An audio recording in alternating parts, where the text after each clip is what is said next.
Hello, this is Denis Waitley.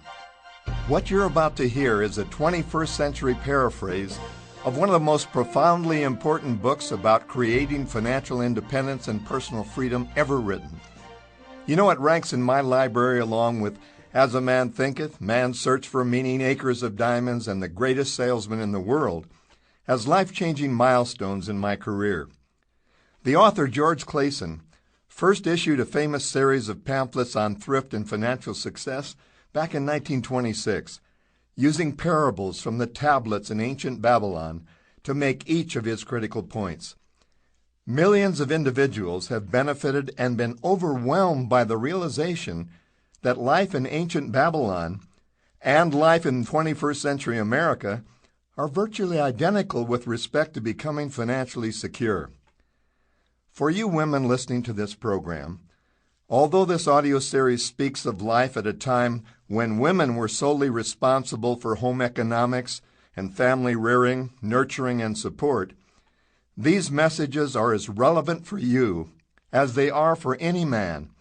In fact, I personally believe that women are positioned to become global leaders politically, professionally, economically, and still be able to manage with more help from their partners the awesome responsibility of being the plasma and the glue that keeps their families safe, healthy, and growing to their full potential.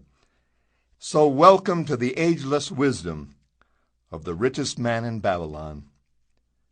In old Babylon, there once lived a certain very rich man named Arcad. Far and wide he was famed for his great wealth. Also was he famed for his generosity. He was generous in his charities. He was generous with his family. He was liberal in his own expenses. But nevertheless, each year his wealth increased more rapidly than he spent it.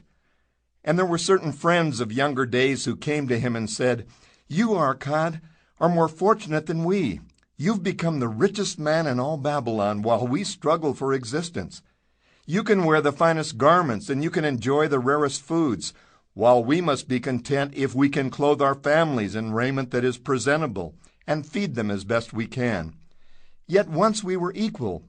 We studied under the same master. We played in the same games, and in neither the studies nor the games did you outshine us. And in the years since, you've been no more an honorable citizen than we, nor have you worked harder or more faithfully insofar as we can judge. Why, then, should a fickle fate..." Sample complete. Ready to continue?